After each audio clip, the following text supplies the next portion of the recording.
أعوذ بالله من الشيطان الرجيم بسم الله الرحمن الرحيم ومن نعمره ننكسه في الخلق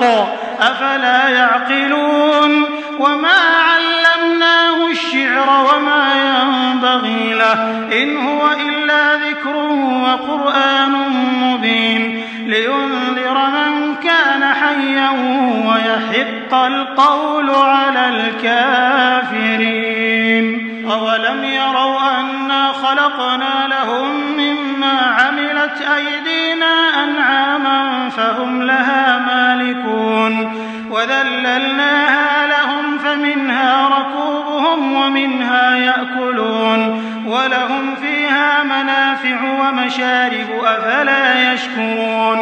واتخذوا من دون الله آلهة لعلهم ينصرون لا يستطيعون نصرهم وهم لهم جند محضرون فلا يحزنك قولهم إنا نعلم ما يسرون وما يعلنون أولم ير الإنسان أنا خلقناه من نطفة فإذا هو خصيم مبين وضرب لنا مثلا ونسي خلقه قال من يحيي العظام وهي رميم قل يحييها الذي أنشأها أول مرة وهو بكل خلق عليم الذي جعل لكم من الشجر الأخضر نارا فإذا أنتم منه توقدون أوليس الذي خلق السماوات والأرض بقادر على أن يخلق مثلهم بلى وهو الخلاق العليم إنما أمره إذا أراد شيئا أن يقول له كن فيكون فسبحان الذي بيده ملكوت كل شيء وإليه ترجعون. صدق الله العظيم. الحمد لله رب العالمين والصلاة والسلام على سيد المرسلين وعلى آله وأصحابه أجمعين أما بعد. سورہ یاسین کا یہ 5واں اور آخری رکوع ہے جس کے بھی آپ کے سامنے تلاوت کی گئی. ایسا محسوس ہوتا ہے کہ سورہ یاسین میں اللہ تعالیٰ نے جتنی باتیں ارشاد فرمائی ہیں، جو مضامین وارد ہوئے، ان سب کا خلاصہ اور ان سب کا ایک اجمالی بیان اس رکوع میں، ان آیتوں میں اللہ تعالیٰ نے سمو دیا. شروع میں میں نے عرض کیا تھا سورہ یاسین کو حضور اکرم صلی اللہ علیہ وسلم نے قرآن مجید کا دل قرار دیا، اور قلب قرآن قرار دینے کی وجہ میں نے یہ عرض کی تھی کہ عقیدے کی 3 جو اہم ترین بنیادیں ہیں، ان تینوں بنیادوں کو اللہ تعالیٰ نے سورہ یاسین میں بہت تفصیل کے ساتھ بیان فرمایا. عقیدہ اسلامی کی جو بنیاد ہے وہ توحید پر ہے، رسالت پر ہے اور آخرت پر ہے. یہ تینوں مضامین آپ دیکھیں گے سورہ یاسین میں بکھرے ہوئے ہیں، پھیلے ہوئے ہیں. اور رسالت ہی سے اللہ تعالیٰ نے آغاز فرمایا انک لمن المرسلین. پھر اللہ تعالیٰ نے اپنی توحید کی جو دلیلیں ہیں زمین و آسمان میں بکھری ہوئی ان کا تذکرہ فرمایا. پھر اللہ تعالیٰ نے آخرت کا تذکرہ فرمایا کہ انسان کو بطور امانت قبر کے سپرد کر دیا جاتا ہے، سور پھونکا جائے گا، میدان حشر میں سب جمع ہوں گے. نیک لوگوں کو اللہ تعالیٰ جنت کی نعمتوں سے مالا مال فرمائے گا، ان کے لیے سلامتی ہی سلامتی ہوگی. سلام قولا من رب الرحیم، ایسی سلامتی کہ خود اللہ تعالیٰ کی جانب سے السلام علیکم جیسا کلمہ نصیب ہوگا۔ فرشتے بھی سلامتی کی دعا کریں گے، جنتی لوگ بھی آپس میں ایک دوسرے سے ملاقات کریں گے تو سلامتی ہی کی دعا دیں گے۔ اس تذکرے کے بعد اللہ تعالیٰ نے جہنم کی جانب اشارہ فرمایا وَامْتَازُوا الْيَوْمَ أَيُّهَا الْمُجْرِمُونَ، مجرموں کو متنبہ کیا گیا کہ شیطان کی پیروی کرتے ہوئے تم کہاں تک پہنچ گئے کہ اس نے تم کو اس جہنم تک پہنچا دیا جس جہنم کا تذکرہ، جس جہنم کی وضاحت دنیا میں تمہارے سامنے کر دی گئی تھی کہ شیطان کی عبادت کرو گے، اس کی پیروی کرو گے تو اس برے ٹھکانے تک تم پہنچ جاؤ گے۔ اگرچہ کہ اللہ تعالیٰ ارشاد فرماتا ہے دنیا میں ہی اس بات پر قادر تھے کہ سزا دے دی جاتی، انسان جیسے ہی گناہ کرے ویسے ہی عذاب آ جائے، یہ ممکن تھا، لیکن اللہ تعالیٰ نے دنیا میں مہلت دی، نتیجہ یہاں برآمد نہیں ہوا، اختیار دیا گیا ہے، انسان کو مہلت دی گئی، اور جب وہ اس غلط روش پر شیطان کی پیروی کرتے ہوئے غلط راستے پر چلتا رہتا ہے یہاں تک کہ مر جاتا ہے، تب پھر اس پر اللہ تعالیٰ کا فیصلہ پورا ہو جاتا ہے، اب پھر جہنم کی راہ پر اس کو شیطان ڈال دیتا ہے، جہنم کی منزل تک اس کو پہنچا دیتا ہے۔ ورنہ اللہ تعالیٰ نے انسان کو بڑی مہلتیں دی ہیں سنبھلنے کے لیے، اور سمجھنے کے لیے اللہ تعالیٰ نے بڑے مواقع عنایت فرمائے، اور ان موقعوں میں اہم ترین ایک چیز ہے جس کی جانب اکثر انسان غور نہیں کرتے الا ماشاء اللہ، اللہ تعالیٰ نے جن کو ایمان کی دولت دے رکھی ہے، جو حضور اکرم صلی اللہ علیہ وسلم کی تعلیمات کو سینے سے لگائے ہوئے ہیں، وہ تو سمجھتے ہیں الحمدللہ، لیکن بیشتر انسان آپ دیکھیں گے اس معاملے میں غفلت سے پڑے ہوئے ہیں کہ موت ان سے دھیرے دھیرے قریب آتی ہے اور وہ غفلت میں بڑھتے چلے جاتے ہیں۔ وَمَن نُعَمِّرْهُ نُنَكِّسْهُ فِي الْخَلْقِ أَفَلَا تَعْقِلُونَ، حالانکہ یہ مرحلہ غور کرنے کا ہے کہ دھیرے دھیرے ضعیفی آتی ہے، کمزوری آتی ہے، بڑھاپا آتا ہے، انسان کو سمجھنا چاہیے کہ اب اس کو اپنے اعمال کا دفتر سمٹ لینا چاہیے، اب اس کو اپنی کوششیں اور کاوشیں وہ منحصر کر دینی چاہیے، محدود کر دینی چاہیے اللہ تعالیٰ کی عبادت میں، اس کی رضا جوئی میں، لیکن انسان کم ہی غور کرتا ہے، لہذا اللہ تعالیٰ انسانوں کو غور کرنے کے لیے توجہ فرماتا ہے وَمَن نُعَمِّرْهُ نُنَكِّسْهُ فِي الْخَلْقِ، ہم جس کو عمر رسیدہ کر دیتے ہیں، ضعیف کر دیتے ہیں، نُنَكِّسْهُ فِي الْخَلْقِ، تو ہم مخلوق میں اس کو الٹا بھی کر دیتے ہیں دھیرے دھیرے۔ کس چیز کے بارے میں اللہ تعالیٰ ارشاد فرما رہا ہے نُنَكِّسُ فِي الْخَلْقِ، نکسا کے معنی الٹا پھیر دینا، اور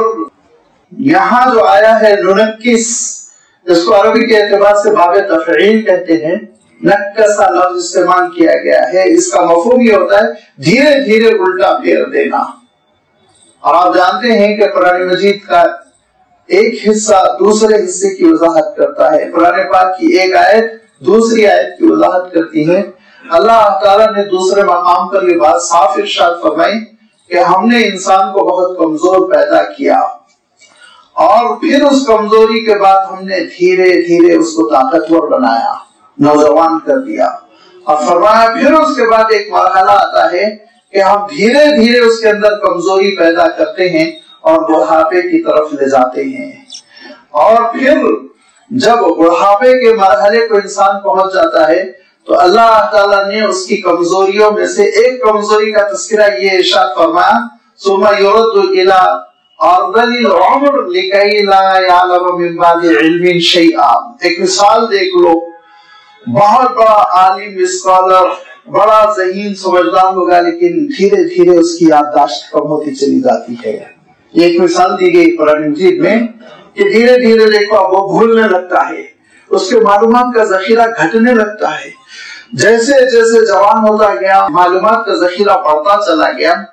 جیسے جیسے بڑھاپا آتا چلا جائے گا اس کی معلومات کا ذخیرہ گھٹتا چلا جائے گا، یہاں تک کہ نئی چیزیں سمجھ میں نہیں آتی، نئی چیزیں یاد نہیں ہوتی، یادداشت کم ہوتی چلی جاتی ہے۔ یہ جس طرح ذہنی توانائی کم ہوتی ہے ایسے ہی بدن کی توانائی کم ہوتی جاتی ہے، اور یہ ایک حقیقت ہے، اس کو سمجھانے کی ضرورت نہیں ہے کہ دھیرے دھیرے پھر انسان اتنی محنت نہیں کر پاتا جتنی محنت وہ جوانی میں کرتا تھا، پھر بسا اوقات ایک مرحلہ آتا ہے کہ وہ بستر پکڑ لیتا ہے، فریش ہو جاتا ہے، چلنا پھرنا بھی اس کا دوبھر ہو جاتا ہے۔ تو اللہ تعالیٰ صاف ارشاد فرماتا ہے کہ جب ہم عمر طویل دیتے ہیں وَمَن نُعَمِّرْهُ نُنَكِّسُ فِي الْخَلْقِ، تو ہم مخلوق میں اس کو دھیرے دھیرے الٹا پھیر دیتے ہیں، بچپن کی طرف جاتا ہے، کمزور ہو جاتا ہے اور محتاج ہو جاتا ہے بسا اوقات کی کوئی اس کی خدمت کرے، اس کو اٹھائے بٹھائے نہلائے سنائے، ساری چیزوں میں یہ کیفیت پیدا ہو جاتی ہے۔ یہ کیوں؟ یہ اس لیے ہے کہ انسان نصیحت حاصل کرے، وہ سمجھ لے کہ اللہ تعالیٰ کی طرف اب اس کو جانا ہے، لہذا جب جانا ہے اپنے مولا کی طرف تو پھر اپنے اعمال کو سدھار لے، پھر تیاری کر لے، اور اللہ تعالیٰ سے ملاقات کرنے کے لیے جس تیاری کی ضرورت ہوتی ہے اس پہ توجہ کر لے۔ ارشاد فرمایا افلا یعقلون، کیا لوگ عقل سے کام نہیں لیتے، سمجھ سے کام نہیں لیتے؟ اگر لوگ عقل سے کام لے اور سمجھ سے کام لے تو بہت سی حقیقتیں ہیں جو خود اس طبعی عمر میں زندگی کے اس مرحلے میں ہم کو سمجھ میں آتی چلی جائے گی، لیکن عقل سے انسان کام نہیں لیتا ہے۔ اسی لیے ضرورت پڑی کہ اللہ کے رسولوں کو بھیجا جائے، نبیوں کو بھیجا جائے، چنانچہ اللہ تعالیٰ اپنے آخری رسول کو بھیجا۔ تو اب حضور اکرم صلی اللہ علیہ وسلم نے اپنی نبوت کا اعلان فرمایا تو حضور اکرم صلی اللہ علیہ وسلم کے مخالفین نے چند باتیں پیش کی، چند اعتراضات کیے، کہا کہ یہ شاعر ہیں، کہا کہ نعوذ باللہ یہ مجنون ہے، کہا کہ یہ جوتوش گیان کر رہے ہیں، مستقبل کی خبریں دے رہے ہیں، کاہن ہیں وغیرہ وغیرہ، اس طرح کی باتیں کر کر حضور اکرم صلی اللہ علیہ وسلم سے لوگوں کو روکنے کی کوشش کی، محض آرائی کی۔ تو اللہ تعالیٰ نے یہاں پر حضور اکرم صلی اللہ علیہ وسلم کی جانب آپ صلی اللہ علیہ وسلم کی طرف شاعری کی نسبت کی تردید فرما دی اور فرمایا وَمَا عَلَّمْنَاهُ الشِّعْرَ وَمَا يَنبَغِي لَهُ، ہم نے آپ کو شعر و شاعری نہیں سکھلائی، وَمَا يَنبَغِي لَهُ، اور نبی کے لیے رسول کے لیے یہ مناسب بھی نہیں۔ حضور اکرم صلی اللہ علیہ وسلم کو اللہ تعالیٰ نے شاعری سے محفوظ رکھا۔ وہ دور ایسا تھا جس میں شعر و شاعری کا جادو چل رہا تھا، اس زمانے میں سر چڑھ کر شعر و شاعری بول رہی تھی، اور عالم یہ تھا عربوں کا کہ جو اشعار پسند آتے، جو قصیدے پسند آتے، ان کو لکھ لکھ کر کعبۃ اللہ کے غلاف سے لٹکا دیا کرتے تھے، اور وہ قصیدے بہت مشہور ہے، آج تک وہ عربی ادب کے شہپارے سمجھے جاتے ہیں، اور عربی راہ حضرات جانتے ہیں، سبا معلقہ انہی قصائد کا نام ہے۔ اس زمانے میں حضور اکرم صلی اللہ علیہ وسلم نے رسالت کا اعلان فرمایا، جس وقت شعر و شاعری عروج پر تھی، اس موقع پہ اللہ کے رسول صلی اللہ علیہ وسلم قرآن مجید پیش فرما رہے ہیں، وحی الہی کی تلاوت فرما رہے ہیں، لہذا لوگوں نے یہ شوشہ چھوڑا کہ یہ بھی شعر و شاعری ہوگی، تو اللہ تعالیٰ ارشاد فرماتا ہے کہ ہم نے اپنے رسول کو شعر و شاعری سکھلائی ہی نہیں، دور رکھا۔ اتنا اللہ تعالیٰ نے دور رکھا، اتنا دور رکھا کہ آپ حیرت کریں گے، حضور اکرم صلی اللہ علیہ وسلم اکثر و بیشتر کوئی شعر اگر بیان بھی کر دیتے تو حضور اکرم صلی اللہ علیہ وسلم اس میں کچھ تقدیم و تاخیر کر دیتے۔ آپ جانتے ہیں کہ شاعری بہت نازک سی چیز ہوتی ہے، اور اس کے جو وزن ہوتے ہیں، اوزان کو ذرا برابر بھی چھیڑا جائے تو شعر بیکار ہو جاتا ہے، لیکن حضور اکرم صلی اللہ علیہ وسلم یا تو قصداً فرماتے تھے یا من جانب اللہ ہوتا تھا کہ جب کبھی ایک آدھ مصرع حضور اکرم صلی اللہ علیہ وسلم پڑھ دیتے تو اس میں کسی لفظ کو آگے کسی کو پیچھے کر دیتے، یہاں تک کہ ایک مرتبہ حضور اکرم صلی اللہ علیہ وسلم نے ایک مصرع پڑھا، پرانے دور کے شاعر کا وہ شعر تھا کہ اس میں شاعر کہتا ہے ستبدی لک الایام ما كنت جاہلا ویأتیک بالاخبار ما لم تزودی، تو حضور اکرم صلی اللہ علیہ وسلم نے اس میں تبدیلی کر کے یوں ارشاد فرمایا وَيَأْتِيكَ مَا لَمْ تُزَوَّدِ بِالْأَخْبَارِ، مفہوم وہی ہے کہ حالات تم کو بتلا دیں گے کل کیا ہونے والا ہے، اور تمہارے پاس وہ اطلاعیں آ جائیں گی جو آج تمہارے پاس نہیں ہیں۔ اس کو حضور اکرم صلی اللہ علیہ وسلم نے الاخبار کے لفظ کو خبریں، اس کو حضور اکرم صلی اللہ علیہ وسلم نے مؤخر فرمایا، اور معلوم تزودی کو حضور اکرم صلی اللہ علیہ وسلم نے مقدم فرمایا۔ تو حضرت عائشہ نے کہا اللہ کے رسول شعر ایسا نہیں ہے، ایسا ہے۔ تو آپ صلی اللہ علیہ وسلم نے مسکرایا اور کہا ٹھیک ہے، معنوں میں کوئی فرق نہیں پڑتا، یا تو قصداً اللہ کے رسول صلی اللہ علیہ وسلم نے کیا، یا پھر یہ کہ اللہ تعالیٰ کی جانب سے تھا اور حضور اکرم صلی اللہ علیہ وسلم واقف تھے کہ میں صحیح شعر نقل نہیں کر سکوں گا، لہذا حضور اکرم صلی اللہ علیہ وسلم خاموش رہے اور فرمایا ٹھیک ہے، معنوں میں کوئی فرق نہیں پڑتا، جو معنی ہم بتانا چاہ رہے ہیں وہ معنی یہاں صادق آ گئے۔ ایک مرتبہ حضور اکرم صلی اللہ علیہ وسلم نے ایک شعر پڑھا تو حضرت ابوبکر حضرت عمر نے کہا کہ اللہ کے رسول شعر ایسا نہیں ہے، تھوڑی سی ترمیم کے ساتھ ہے۔ تو حضور اکرم صلی اللہ علیہ وسلم نے اس وقت یہ ارشاد فرمایا ہم کو معنوں سے مطلب ہے، لفظوں سے مطلب نہیں ہے۔ اس سے پتہ چلتا ہے کہ حضور اکرم صلی اللہ علیہ وسلم کے مزاج میں، طبیعت میں اللہ تعالیٰ نے شعر و شاعری سے مناسبت نہیں رکھی تھی۔ کیوں؟ اس لیے کہ اگر حضور اکرم صلی اللہ علیہ وسلم شاعری فرمایا کرتے اور اس کے بعد پھر قرآن مجید پیش کرتے تو لوگ کہتے کہ یہ تو شاعر ہے ہی، یہ تو ان کو رسوخ تو ہے ہی کلام پر، لہذا یہ اپنی طرف سے کلام پیش کر رہے ہیں اور منسوب اللہ کی جانب سے کر رہے ہیں۔ لہذا اللہ تعالیٰ نے حضور اکرم صلی اللہ علیہ وسلم کو شاعری سے محفوظ رکھا، اور نہ صرف محفوظ رکھا بلکہ نہ صرف شاعری نہیں کرتے تھے بلکہ کوئی صحیح شعر بھی حضور اکرم صلی اللہ علیہ وسلم قصداً نہیں پڑھا کرتے تھے تاکہ لوگوں کو شبہ بھی نہ ہو کہ آپ صلی اللہ علیہ وسلم شاعر ہیں۔ اس کے باوجود بھی مخالفین نے تہمت لگائی، ذرا آپ سوچئے کہ یہ شاعر ہیں۔ حضور اکرم صلی اللہ علیہ وسلم کے بارے میں کہتے تھے کہ یہ شاعر ہے، تو اللہ تعالیٰ ارشاد فرماتا ہے یہ شاعر نہیں ہے، شاعر کیسے ہو سکتے ہیں؟ تین باتیں اللہ تعالیٰ نے ارشاد فرمائی۔ الشعراء یتبعہم الغاوون، سورۃ الشعراء میں گزر چکا ہے کہ شاعر وہ ہوتا ہے جو خود بھی گمراہ ہوتا ہے، اس کی پیروی بھی گمراہ لوگ کرتے ہیں۔ کیسے ارشاد فرمایا؟ اس کی وجہ یہ ہے کہ فی کل وادی یہیمون، شاعر در بدر کی ٹھوکریں کھاتا رہتا ہے۔ کتنے بڑے بڑے شعراء ہیں، ان کی آپ تاریخ اٹھا کر دیکھیے کہ ان کا عالم یہ تھا کہ کبھی اس کے در پر تعریف کر رہے ہیں، کبھی اس کے در پر تعریف کر رہے ہیں، اور کبھی اس کی خوشنودی چاہ رہے ہیں، کبھی اس کی خوشنودی چاہ رہے ہیں۔ لہذا ان کا کوئی موقف، کوئی سٹینڈ نہیں ہوتا۔ اللہ تعالیٰ ارشاد فرماتا ہے فی کل وادی یہیمون، کہ وہ ہر وادی میں بھٹکتے رہتے ہیں۔ اور تیسری بات یہ ارشاد فرمائی کہ وَيَقُولُونَ مَا لَا يَفْعَلُونَ، وہ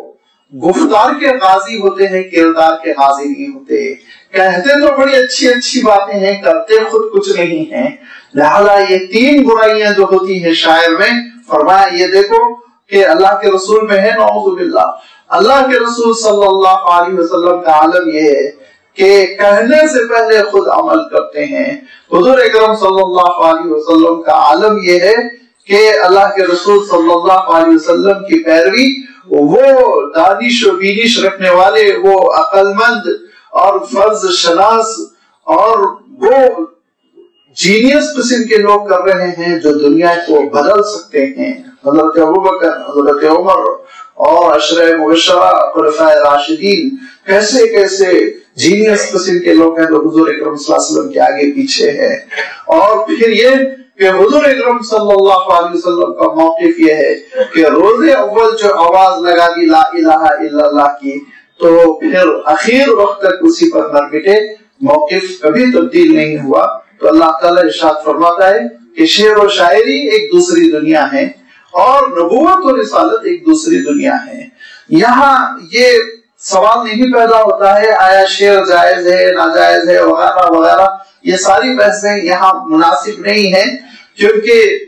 اصل چیز جو اللہ تعالیٰ ارشاد فرما رہا ہے وہ یہ مقام رسالت سے شعر و شاعری فروتر ہے۔ مقام نبوت اتنا بلند ہے، مقام رسالت اتنا بلند ہے کہ ایسے ہستی کے لیے، اسی ذات کے لیے جو منصب رسالت پر فائز ہو، شعر و شاعری چھوٹی چیز ہے، اس میں نہیں الجھ سکتے، اس میں اپنے وقت کو برباد نہیں کر سکتے۔ حضور اکرم صلی اللہ علیہ وسلم لمبے لمبے اشعار سننا بھی پسند نہیں فرماتے تھے، مختصر اشعار حضور اکرم صلی اللہ علیہ وسلم سماعت فرماتے۔ ایسے موقع آئے کہ اللہ کے رسول صلی اللہ علیہ وسلم نے شاعری کو اپریشیٹ کیا۔ ایک مرتبہ جب بڑی جنگ ہو رہی تھی اور قریش بہت ہجوم میں قصیدے لکھ رہے تھے، تو آپ صلی اللہ علیہ وسلم نے ارشاد فرمایا تھا کہ کیا ہو گیا مسلمانوں کو کہ جب ہمارا دشمن تلواریں لے کر آیا تو ہم نے تلواروں سے بچاؤ کر لیا، اور جب زبانیں کھول رہا ہے، وہ زبان درازی کر رہا ہے، تو ہماری زبانیں گونگ ہو گئی۔ تو حضرت حسان بن ثابت نے کہا یہ کام میرے لیے چھوڑ دیجیے اللہ کے رسول، میں ان کو جواب دوں گا،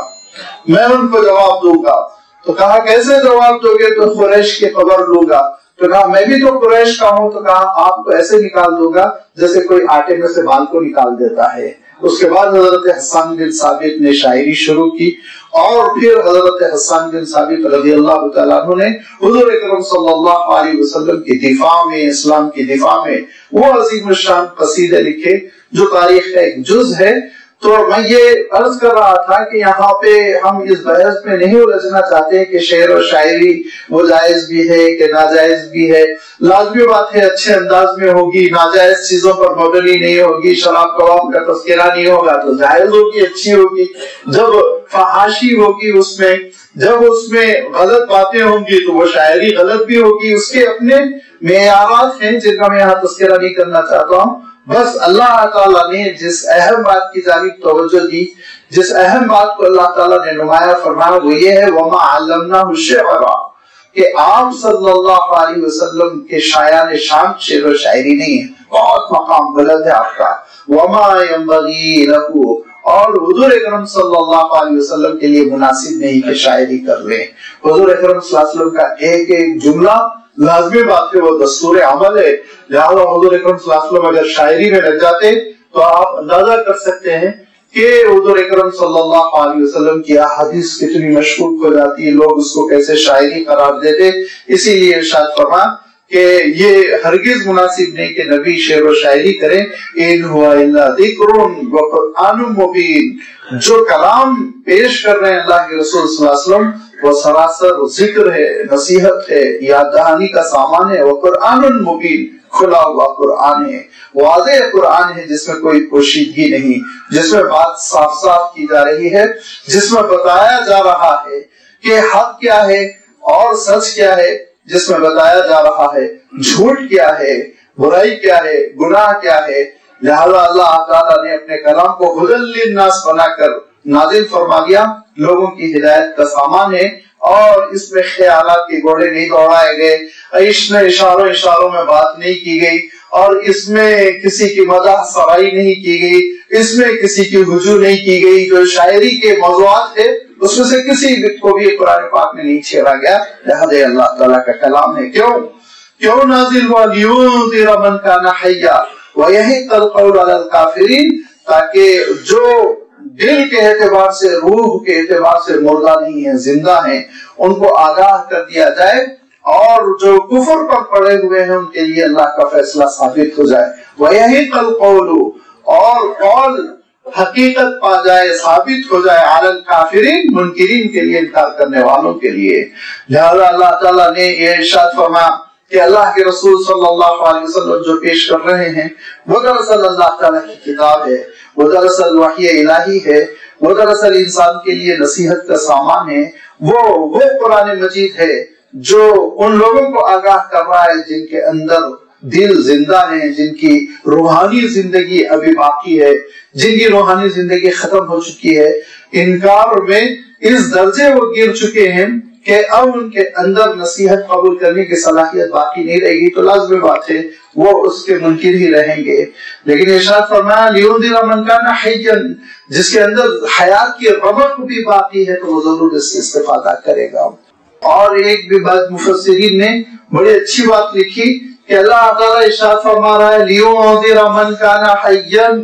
قرآن مجید کا نزول ہوا تاکہ